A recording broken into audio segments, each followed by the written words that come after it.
Javier Labourt.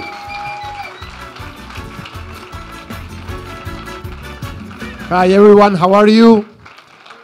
Those 3 questions I will not answer, okay, Danny, sorry for that. I will try to do something that's close to that. First of all, thanks to all the remote team. This, for me, is my first contact with the travel industry. I'm a psychologist, I'm a traveler, but I've never been on your side. So I've been learning a lot. In the middle also, I got like kind of intoxicated. So I spent a lot of time in my room, watching TV, having like mineral water, but now I feel strong, I think. If I pause my talk and I go to the bathroom, just don't be afraid, it's normal. No, but thank you guys very much for trusting me, for inviting me. For me, it's an honor, and I really feel humble, because after seeing all these talks, the speakers, the seats, I feel it's like, am I going to be to the standard, to the, I will see. So when I came here, what I saw is like, this looks like a wedding, okay? This whole stage, like the photo booth, the bar, the disco ball. So my first thought was, I hope I don't get married today. Because maybe it's like, this is a surprise wedding for me and I haven't realized, okay? I hope it's not that.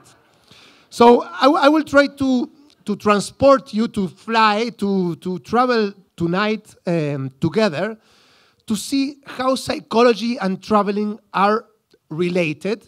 And you will see that they're more related than you expect. And in a way, I was thinking that as I started talking to you guys, I realized that you are kind of like mental health agents. You're not like travel agents. You are mental health agents. Your work is a lot to deal with people, right?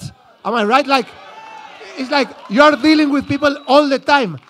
And you're dealing with people, you're dealing with their emotions. So it's like you're kind of like colleagues, like maybe in a different branch of psychology, but we are colleagues.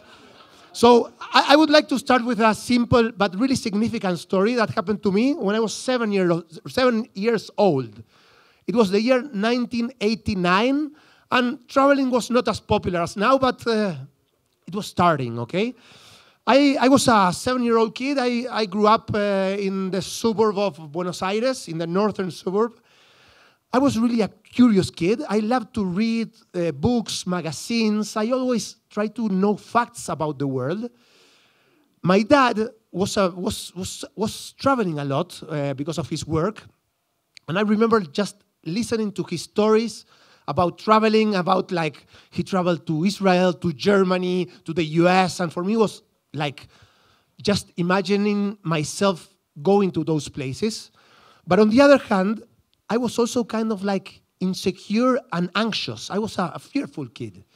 And my biggest fear I had was to sleep in a house away from my parents, you know? So whenever a friend invited me to go to play and then to stay to sleep at his house, I would directly say no, or if I said yes, I would wake up in the middle of the night. I call my parents like super scared. Dad, Mom, please pick me up. I cannot do this, you know, I miss you. I felt bad, you know, I felt bad. I felt like my self-esteem was kind of like not very strong.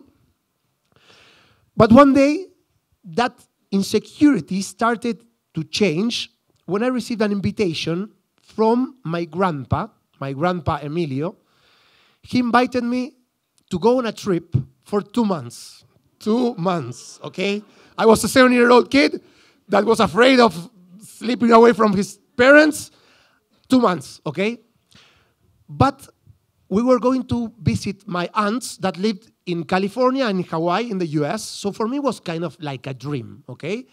So all my travel curiosity was suddenly clashing with my fearful, anxious reality. So at first, I was super excited. I remember like myself like, wow, I'm going to the US. Wow, I need to get like a passport. I didn't have a passport at the time. Wow, I'm going to take a flight like 7:15, I don't know how many hours to get there. Everything was super wow, you know? But on the day of the departure, I was a young kid. I started to get worried about flying, you know. That was not so wow, okay? And then I arrived to the airport. I started crying. Of course, that was nothing like wow. It was like dramatic. I started yelling, and I said, like, Dad, I don't want to travel. I don't want to go anywhere. I want to stay. So this was kind of like hard in Ezeiza, at that times. So my dad came. My dad came to me. He started talking. He started kind of like, okay, really making me feel relaxed, kind of like debating about my fears. And suddenly, after I got relaxed, I said yes. Not because I was getting married, Not because I was getting married. I said yes to adventure, okay? So finally I went on this 2-month trip to the US, to California, Hawaii, to visit my aunts with my grandpa and my grandma. And it was the best, okay? It was a great trip that I did not miss my parents. And actually, at the day I had to come back to Argentina, I didn't want to come back, okay? So for me, it was like this kind of experience that started changing my approach to fears, okay? And what was happening to me is kind of like an issue that some kids have, that it's called separation anxiety, that you feel like kind of this stress when you are far from your parents, or you are kind of anticipating being far, so you are fearful for those situations. And I do think you probably know this, but there are two human behaviors that affect how we relate to fear, okay? There's the protein that makes fear grow, and that's avoidance, when we avoid fear. And then there's the kryptonite, okay? That's the powerful kryptonite that we can kill fears if we expose ourselves to what we are fearful. This is kind of super easy, but some people don't take that into account. So what I did on that trip, on that very first trip I did, was actually I exposed myself to fear. And on that very first trip I did, I realized that traveling had this kind of powerful thing of changing your perspective, affecting your fears, and empowering oneself, okay? So later in my life, I became a psychologist. I studied in the US, I studied in Argentina, I opened my office, I've seen patients for many, many years. And in therapy, we work towards helping people change, okay? This is kind of like the mental health boost that we want to achieve. We want to help people change their lives for good. Change their minds, and with that, or change their behavior, and for that, kind of change the world and everything. I was also super passionate about traveling, and I started to study this kind of relationship, psychology and traveling. So the first thing I want to mention, and this is an invitation for you guys, that you are all travelers, you work in this industry. I started thinking about traveling as a process, okay? Traveling is not something that's kind of like stable and consistent and closed. It's a process. It's dynamic and it changes. And it reminds me of the therapeutical process, okay? In psychology, when you start seeing a therapist, you enter a therapeutical process. What you do as a therapist, you determine the duration of the sessions, how many sessions the patient will come, what kind of treatment will the patient go through, and you establish like a setting, okay? And on a trip, on a travel process, let's change the word. On a travel process, what you do, you also establish this setting by defining the destination, where are we going to travel, am I going to travel by plane, am I going to take the bus, what kind of experiences am I doing kayaking with Paul, or am I going to a 5-star hotel to just drink champagne in Cusco, okay? You establish the setting, okay? And the setting gives you certain structure. You want structure because you are entering, and this is what I like the most for the travel process. A travel process is a journey through unfamiliar territories. And this is the key issue of traveling, these unfamiliar territories. And to start explaining what's happening inside our minds when we enter this journey, we need to define something about the brain. The brain consumes energy, okay? We need to fuel the brain because the brain consumes energy. So if we consume energy, we also like to save energy. So because the brain likes to save energy, this is kind of like, because it likes to save energy, every time it can be a little bit turned off, the brain will turn off. This is why when we go to work, we tend to use the same path just to kind of like, we don't want to think, we just go like turn off the brain and we go. But what happens in a travel process? The brain will start working hard. Our neurons will be working hard. We will be processing a lot of these unfamiliar territories, and we will not have this kind of stability that the brain has on familiar territories. And I like to say that when we are traveling, we are in fertile ground to plant the seed of personal change, okay? To plant a seed. And this ground is composed by several characteristics that, please, if you kind of like think that you can help me in this definition, just raise your hand and you can also give me your opinion. I mean, you have been, I think you have traveled more than I do, okay? But the first thing, if I will use the ground as my map, okay? Here's the first stop, okay? The first stop is that our senses are open, okay? When we are in unfamiliar territories, our senses are open. We smell, we taste, we see things we've never seen before or that are not familiar to us, okay? So, the second stop after the senses is our neurons will be working, our brains will be working hard.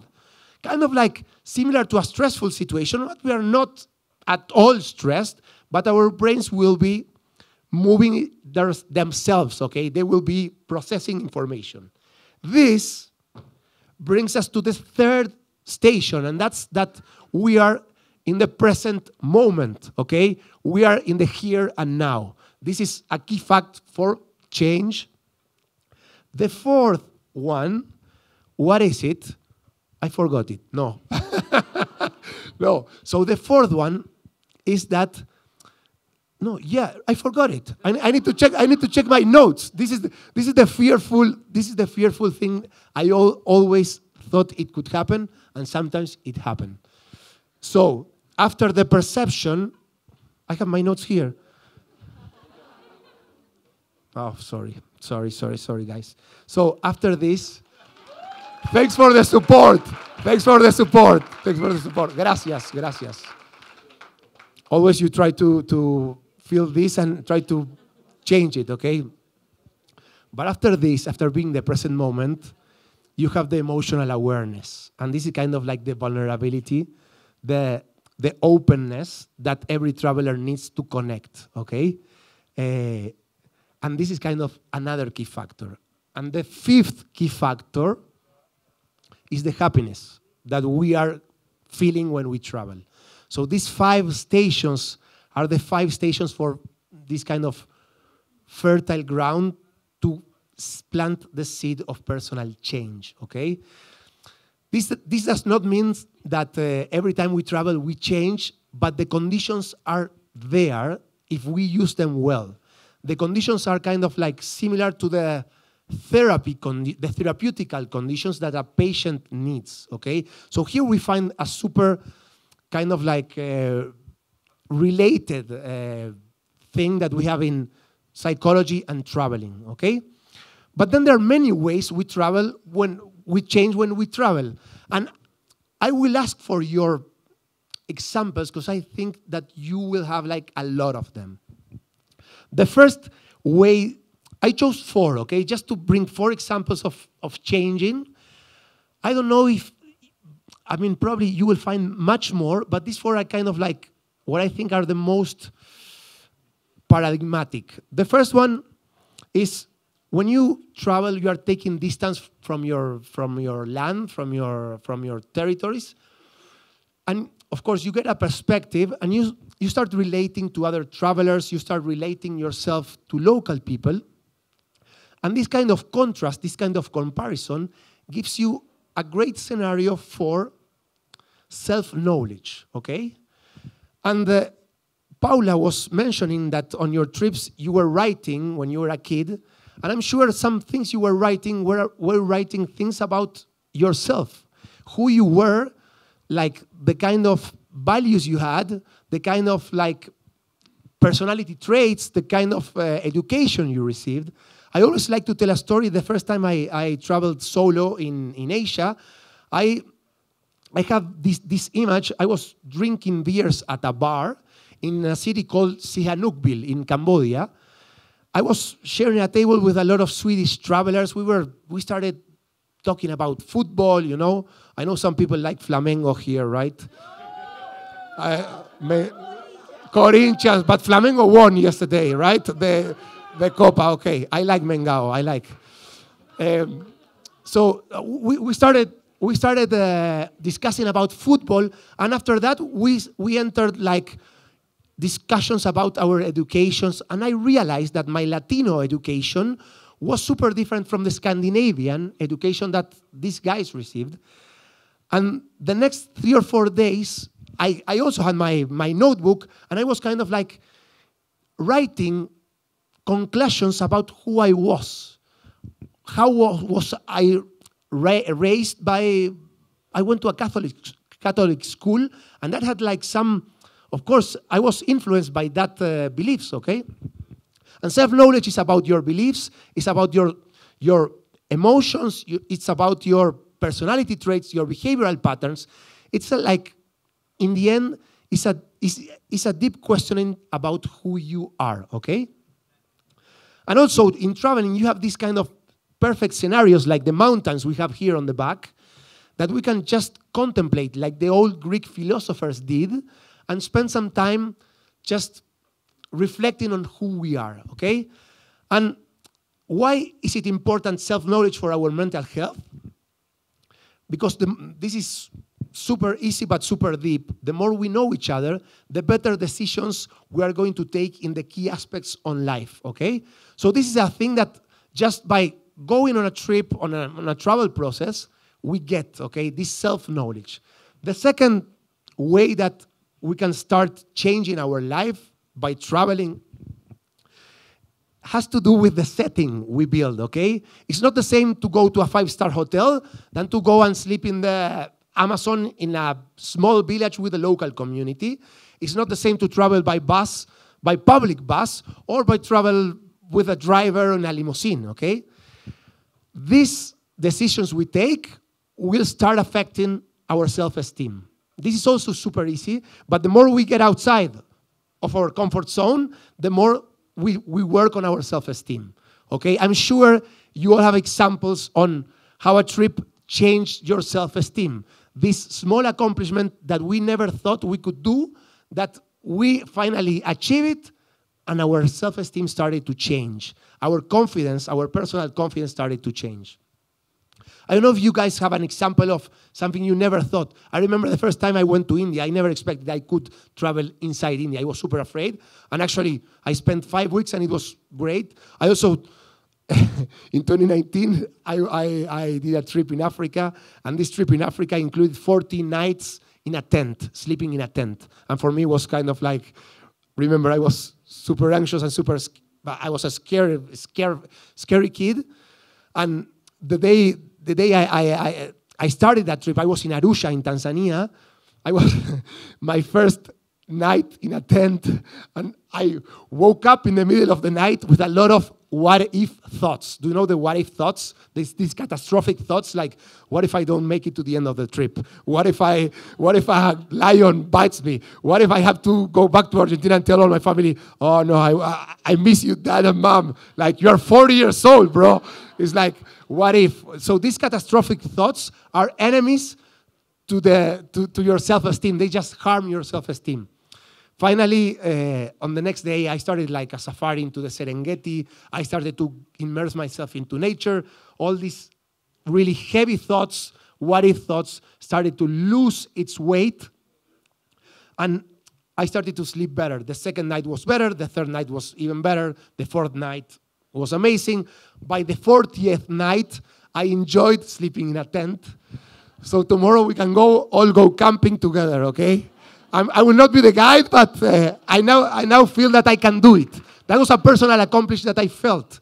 I'm sure you guys have a lot of those examples that you never expected that you could do, and a trip gave you like the perfect scenario to achieve that, okay?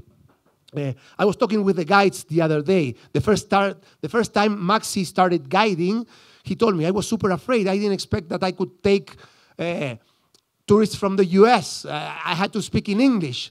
And this is kind of like the moment that you start building your self-esteem. The moment you decide to take the step outside of your comfort zone, the moment you start building your self-esteem. And the difference between low self-esteem and high self-esteem in psychology, if you have low self-esteem, you are more prone to suffer from depression and anxiety disorders. On the other hand, if your self-esteem is high, you have more chance to actually achieve whatever your goals are. You have more chances of living a happy life, and you even have, like research show that you will probably live more years than if you had low self-esteem. So it's really important to work on this. It's nothing that's new. The third way that we can change our life, this kind of travel therapeutical goals that I'm proposing now, I do need your help because this is related to the unexpected negative problems that we suffer while traveling. Okay, so I need an example of something negative that happened to you while you were traveling. Who wants to raise hand? What? You get sick. Like Koki is sick, so this is one. Can I have another example? Flight cancellation. Flight cancellation. This is super. This is typical, okay? Lost the passport, okay? What else? Amazing. What? You're missing your dog that you want to be with them?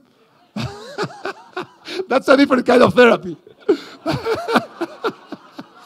That's relationship therapy.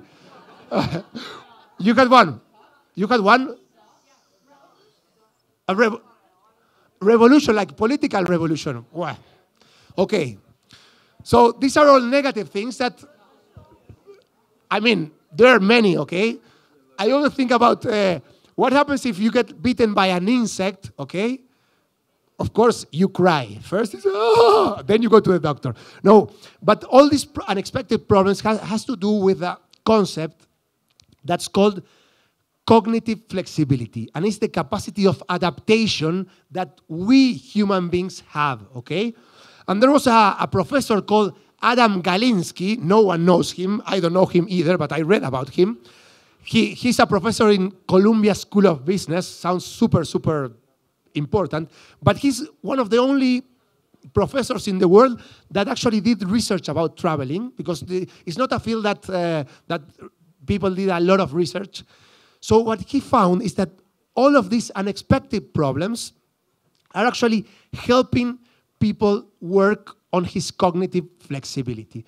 The cognitive flexibility is a concept that it's about being innovative, adapting ourselves to find new solutions to new problems, okay?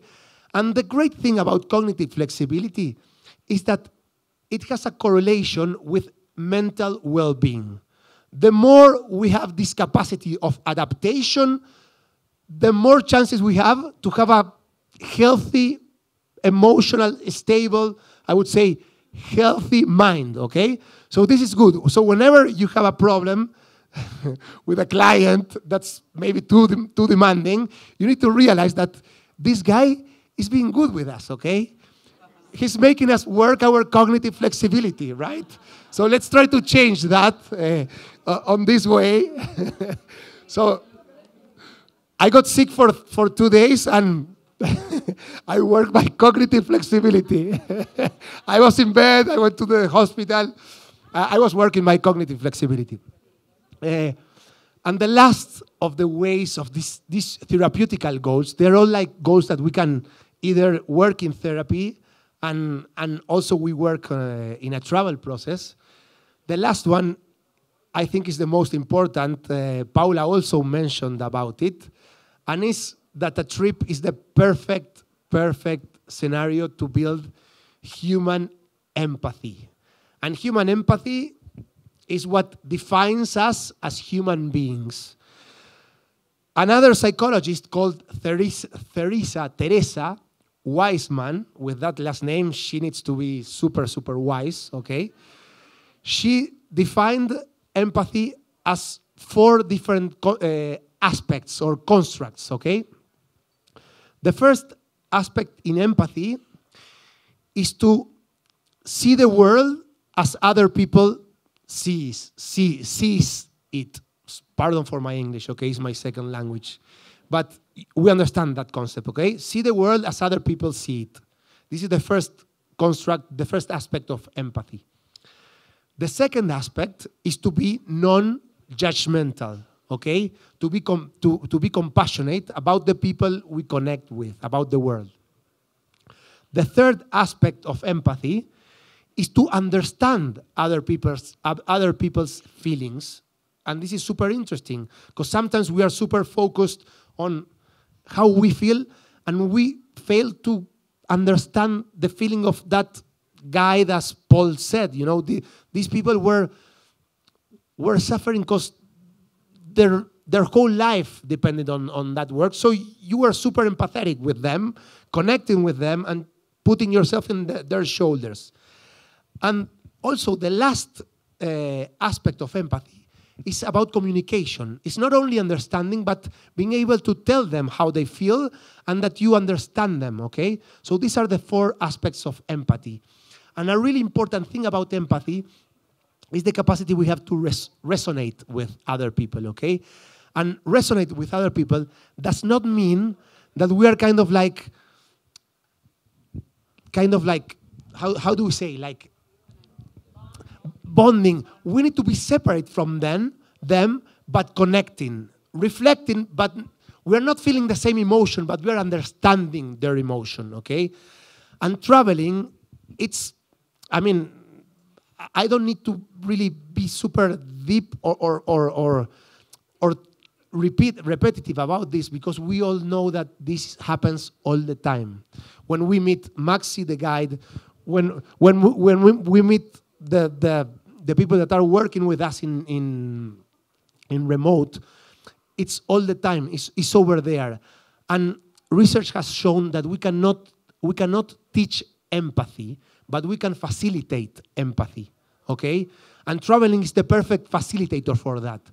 Just facilitating empathy is kind of like opening up a door that we already have inside of our souls that we need to just to make it shine. And traveling is that, okay? So this is the 4th, I like to say the 4 therapeutical travel goals. The first one is self-knowledge. The second one, self-esteem. The third one is cognitive flexibility. And the 4th one is the most important one, is empathy, okay? And right now, mental health is going through a really difficult moment. After the pandemic, after the lack of traveling, as Danny said, the World Health Organization did a series of studies that determined that 25% of more people are suffering from anxiety and depression than before of the pandemic. This is a lot of people that are suffering mental health issues. A lot of people. If we count them one by one, I don't know how many millions will they be. Yeah, I'm wrapping up. This is Danny. You're my strength. So 25% of people are suffering. Sorry, I got mixed up. But you understand the concept, right? 25%. So this is a really, really important time for that. Governments are putting the lights into mental health. Celebrities are opening up and opening up about their mental health issues. It's a really delicate time for mental health. And on this talk, I really wanted you guys to realize that what you do is helping people boost their mental health. Whenever you are feeling kind of like tired, to listen a traveler or a client or however you call them, just think about this fact. You are helping this person to have a possibility of change in their life. So I really congratulate you because you are actually helping people live happier lives. And also, welcome to the club of mental health agents. Thank you very much.